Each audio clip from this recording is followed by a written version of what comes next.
Сповядайте. И пак ви благодаря. И аз благодаря на всички. Първо да ви кажа, че идвайки насам, това е един много интересен път. Такъв един тесен, обаче имаше лозя и беше една такава картина, много красива. Така че мисля, че и ако благоволи моят съпруг да ме докара наново, пак ще мина и пак ще дойда при вас. Този филм, който ще гледате, е произведение на изкуството. Обаче има една много малка разлика между това, което е с останалите филми и това, което е този филм. Той е по сценарий на Мартин Ралчевски, който има 12 романа написани и всеки от тези негови романи е свързан с вярата. Напоследък така се сблъсквам, понеже се срещам с хора относно филма и за филма, и като кажа вярата, като кажа за християните, за православието, и хората някак си казват, не, на нас не пуснете нещо веселко. Нещо така, една комедийка, нещо, това няма какво да се занимаваме. Да, така е. Прави са хората. Искат да се смеят, искат да се веселят, но всъщност кога човек вика Бог? Кога го търси? Кога го търси? Когато има нужда. И при болешка, и при нещо тъга, мъка, Боже. На устата му е Боже. А не казва, пуснете ми някаква комедия, казва Боже. И ние го търсим постоянно. Защото на нас непрекъснато ни се случват най-различни неща. Ето виждате, непрестанно има болести, има войни, има чудеси, има неща, които на всеки от нас са се случили. На всеки един от нас са се случили. И за това колко е по-смислено ние да се обръщаме към Бог, когато сме весели. И постоянно да го търсим. И постоянно да искаме да бъдем с Него. Защото Той ни дава радостта всъщност. Не някой друг. Той ни дава тази радост. Той ни дава силата, Той ни дава здравето. И всяка сутрин, като се събудим, като погледнем нагоре, и ето имаме крака, имаме хляб на масата, имаме покрив. Всичко имаме.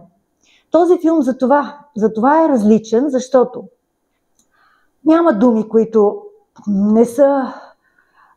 не са добри за ушите на децата, и аз мисля, че за всеки един от нас не са добри. Няма в този филм неща, които не са богоугодни, бих казала. И затова той е православен. Защото право слави Бога и това, което ние говорим тук, е богоугодно в този филм. Моята героиня е съвсем различна. Моята героиня е, може би, най-близка до всички хора. Тя е едно окаяно същество, което му се случили много неща. Загубила е съпруга си, загубила е зет си, много неща са се случили, но във всяко едно нещо, което тя е преживяла, тя не се е обърнала към Бог. Тя е продължавала да търси и още да й се случва, за да може в крайна сметка накрая да се обърне. И тя до края продължава да не може да се обърне към вярата и към Бог, въпреки че нейният син е отец и че той силно вярва в чудото, в това, което може да стане и това, което Бог прави. Бог прави чудеса, наистина, и този наш филм доказва, че наистина има чудеса. И вие, ако се обърнем, ако имаме очи да ги видим, те са навсякъде, тези чудеса. И друго нещо си мислих вчера. Всъщност синът с вярата и с последователността си помага на майката да се върне към Бог и да получи надеждата и вярата. Така че ние, нашите деца, които имаме, и особено младите хора, тези, които тичат напред-назад, те ако се обърнат, може би ще помогнат и на възрастните, ако те още не са прогледнали, защото ние сме имали доста дълъг период на безверие, както е известно, нали? Този комунистически, социалистически, той беше много хитър в отклоняването от Божията воля. Така че това е нашия филм. В него участват плеяда от актьори, с които беше удоволствие да се работи. Това е Кръстьо Лъфазанов, той е прекрасен, Мария Каварджикова, Павел Папандов, Ирена Милянкова. Това са плеяда от актьори, които наистина играят и живеят в този филм. Част от тях, даже мога да ви кажа секретно, про боно участваха в този филм. Ние всички дадахме каквото можахме за този филм и се надявам вие да обикнете това, което гледате и да обикнете този, до когото стоите най-вече и този, който е вкъщи и ви чака, защото любовта оправя всичко.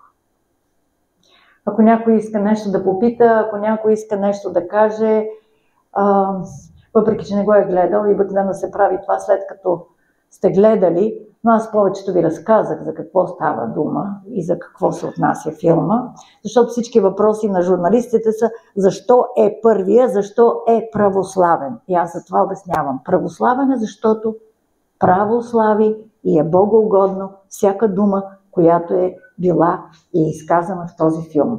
Той е под закрилата на синода, с личното сърдечно участие на нашия нов патриарх Даниил и президента също много добре го прие.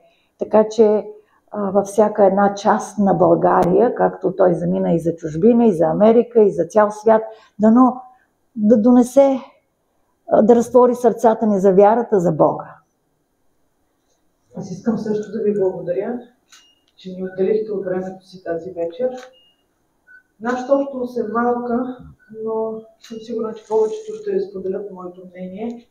Благодарение на отец Йордан ние се научихме да не търсим Бог само когато имаме нужда, а и да благодариме. Слава Богу! Искам от всички нас да ви благодаря за създаването на този филм, защото цялото ни общество, целият народ има нужда от нещо, което да усети със сърцето си. Слава Богу! Благодаря ви много! Благодаря. Идват пости и аз ви желая благодатни пости, благодатни, така да са ни наистина полезни този пост.